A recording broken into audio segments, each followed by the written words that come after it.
I was living through the saddest period of my life because I had lost my husband. I could not accept what had happened. He was still so young, and suddenly I found myself completely alone in the world.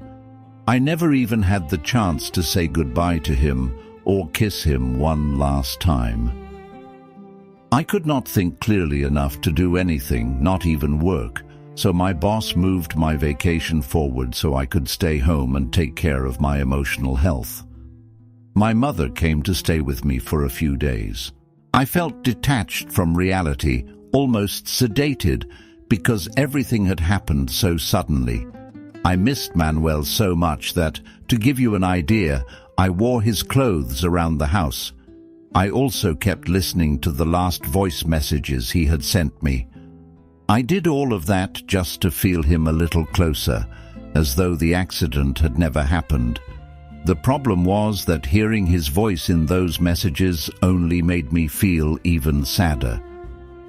On the day of the accident, Manuel sent me a voice message saying that he had just left work, that he would stop by the grocery store and then come straight home.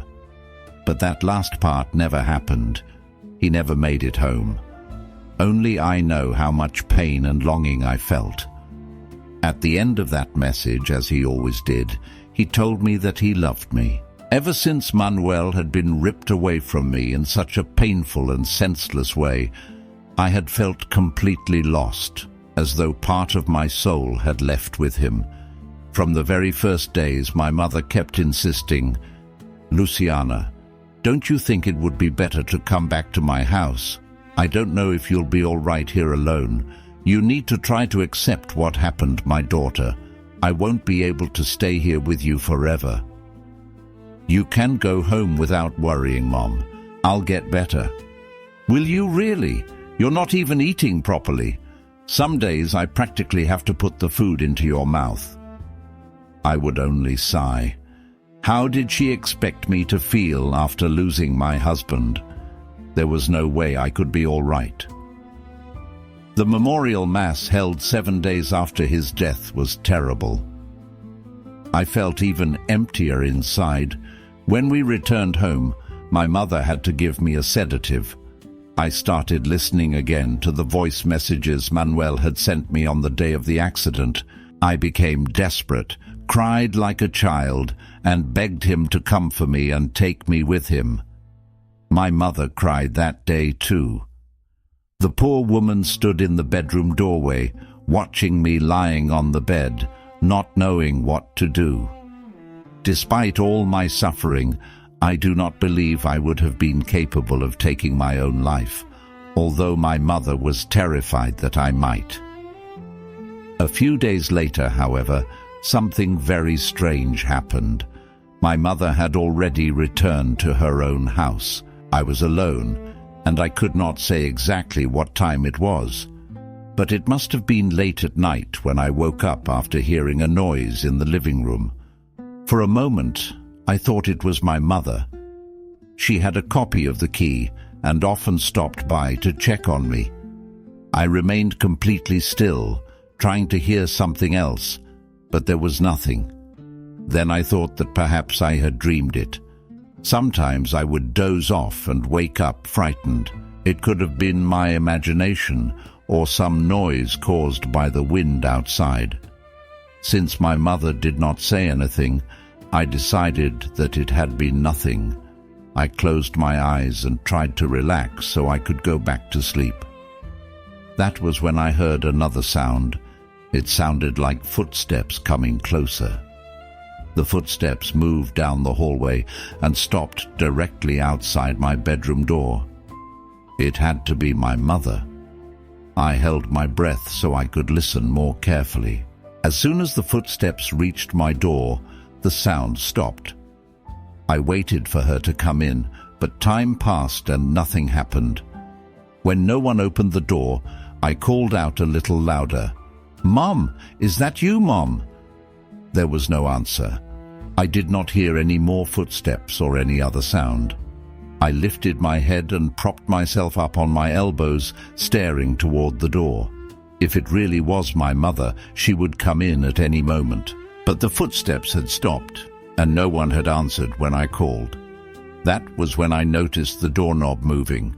It looked as though someone was trying to open the door. My mother would not have needed to do that because I always left the door unlocked. My heart began to race. "Mom, is that you?" Everything happened slowly, but it was perfectly clear. The doorknob continued moving for a few seconds. Then it stopped. The door did not open, and no one came in. I waited a little longer and, despite my fear, decided to get up. When I opened the door, there was no one in the hallway. In fact, there was no one anywhere in the house. Everything was locked, including the windows. There was no way I could blame the wind. After all, the wind might make noises outside, but it could not make my bedroom doorknob turn. I returned to bed without knowing what to think. What was that, God? What a strange thing. I had seen the doorknob move. There was no doubt about it. But who could have done it? It certainly had not been my mother. Then I remembered something Manuel used to do. Sometimes he worked late and arrived home when I was already asleep or watching television in the bedroom. To avoid waking me, he would open the door very slowly. He would leave only a narrow gap and peek inside to see whether I was sleeping or still awake. Then, if he noticed I was awake, he would ask whether I wanted him to heat up some food so we could have dinner together. When I remembered that, I felt a terrible ache in my chest. As absurd as it seemed, I began to wonder whether he had been the one moving the doorknob. I swear I saw it turn, as though someone were about to open the door at any moment. It did not seem like something created by my imagination. I could not fall asleep again. I spent the rest of the night thinking about Manuel, suffering and missing him even more. My heart sounded like a drum. The next morning, I called my mother and asked whether she had stopped by my house during the night. She answered immediately, "No, Luciana, I wasn't there last night." "Why are you asking?" I told her everything that had happened. The noise in the living room, the footsteps in the hallway, and the doorknob moving. When I explained that Manuel used to open the door that way whenever he came home late from work, my mother sighed on the other end of the line. "My daughter, you're making me worried again. Maybe you imagined it or dreamed it. When someone is deeply shaken, they can have a dream so real that it feels as though it actually happened." "No, Mom, it happened. I'm not going crazy." "I'm not saying you're crazy, sweetheart, but it may have been your imagination. You should come back to my house, even if only for a little while, until you can begin to accept what happened." "I already told you I don't want to leave, Mom. This is my home. Don't worry, I'll be fine." She asked whether I wanted her to come and stay with me for a few more days, but I told her it was not necessary. I said she did not need to worry and that I would be better soon. After the call, I began to question my own sanity. Maybe I really had imagined everything. Perhaps it had been only a dream, just as my mother had said. Grief can do strange things to a person's mind. For several days, I tried to convince myself that nothing had happened. Then something else occurred that left me unable to understand what was happening. I was taking a shower. The glass shower door and the mirror above the sink were fogged by the steam. Suddenly, I had the unmistakable impression that I saw someone reflected in the mirror. It looked like a person, or perhaps only a shadow. The image was not clear, but I saw it. I swear I did. When Manuel was alive, that happened often. Since we were not in the habit of locking the bathroom door, He sometimes came in while I was showering to brush his teeth, use the toilet, or simply talk to me. At that moment, I had the feeling that he was there again. I was startled. Every hair on my body stood on end. It all happened very quickly. The image disappeared almost immediately. I opened the shower door and studied the mirror more carefully, but I could no longer see anything. You can imagine what was going through my mind. First, I had heard a noise in the living room, then footsteps in the hallway, and finally, I had seen the doorknob move as though someone were about to enter. Now, I had seen a figure reflected in the mirror. Am I going crazy, God? Is all of this only my imagination? I kept asking myself those questions. Even so, I was certain I had seen someone's reflection in the mirror, although the shower glass and the mirror itself were covered with steam. I also remembered something else Manuel used to do when he was alive. Sometimes, after taking a shower, he would draw a heart on the fogged mirror and write our names inside it so that I would find it later. That memory only made me even more confused. I had begged him so many times to come for me and take me with him, wherever he might be. I had begged so desperately that I started wondering whether somehow it was really happening. Maybe it was Manuel's spirit trying to come close to me, as strange and absurd as that might sound. This time I decided not to tell my mother. I already knew how she would react. She would think I was losing my mind. The truth is that there were also moments when I felt as though someone or something was with me in the bedroom. It was a very powerful presence. I could not see anyone, and I did not hear any noises. I simply felt the presence, like a force or an energy. Sometimes I even noticed a different scent in the air, a fragrance that reminded me of Manuel. After all of this, instead of trying to put those experiences behind me and preparing myself for the life that had to continue, I began thinking about my husband even more. I missed him more with each passing day and became even more bitter about his death. Then one day, while praying, I made a request. Manuel, if it is really your spirit coming to visit me, please send me a sign. I need to know that you are all right and that you are at peace. I repeated that request several times, sometimes even saying it aloud like a desperate plea. Sometime later, I was watching television.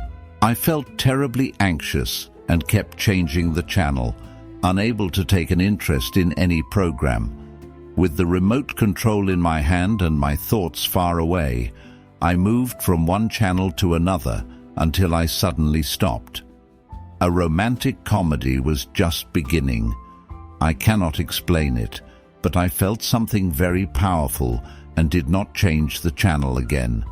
I simply stopped there.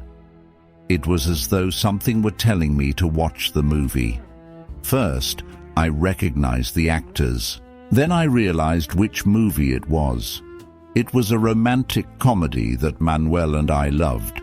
We had watched it many times. Whenever it was on television, we would stop and watch it together. It had been the first movie we ever saw at the theater, back when we had only just started dating. Perhaps that was why we loved it so much. It was not merely a movie, it was part of our story. Then I asked myself, is this only a coincidence? During my prayer, I had asked Manuel to send me a sign if it truly was his spirit visiting me. I needed to know whether he was all right and at peace. I cannot explain it properly, but at that moment I felt an overwhelming sense of calm. A deep peace came over me. Unlike what I had experienced during the previous days, I did not feel sad. Instead, I was filled with an extraordinary sense of comfort. It felt as though Manuel was sitting beside me, as though we were once again watching the first movie of our love story together. The feeling was indescribable, something I will never be able to explain completely in words. To me, it was an answer to the request I had made. It was a sign that he was safe and at peace. I know it could all have been nothing more than a coincidence. The mind of a woman in love, unable to accept the loss of her husband, may be capable of creating the feeling that something is happening when, in reality, nothing is there. I know it might have been only a fantasy. Even so, I choose to believe that it was not. I choose to believe that Manuel truly sent me that sign. After all, who can prove that it was not him? From that day forward, I began to feel calmer. Little by little, I started responding to life again, and I no longer felt so deeply depressed and bitter. I do not know whether it was simply chance that made me stop on the exact channel showing our movie, the first romantic film we had ever watched together back at the beginning of our relationship.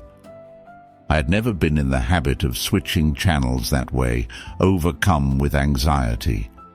But that day, it felt as though a greater force were guiding me and wanted me to stop on that exact movie. It was as though I needed to know that Manuel was safe and at peace so that I could find peace as well and continue living. I still missed him terribly. The longing did not disappear, and perhaps it never will. Today, however, I am certain that there is life after death. More than that, I believe that one day I will find him again, and we will be able to continue our story from the place where it was interrupted. No matter how much time passes or what it takes, I believe that one day we will be together again, in whatever world or spiritual plane may exist, and we will live our love once more. Death took Manuel from me in an unexpected, senseless and painful way. Death can be very powerful. Some people say that it is stronger than life itself, but there is one thing I know for certain: death will never be stronger than our love.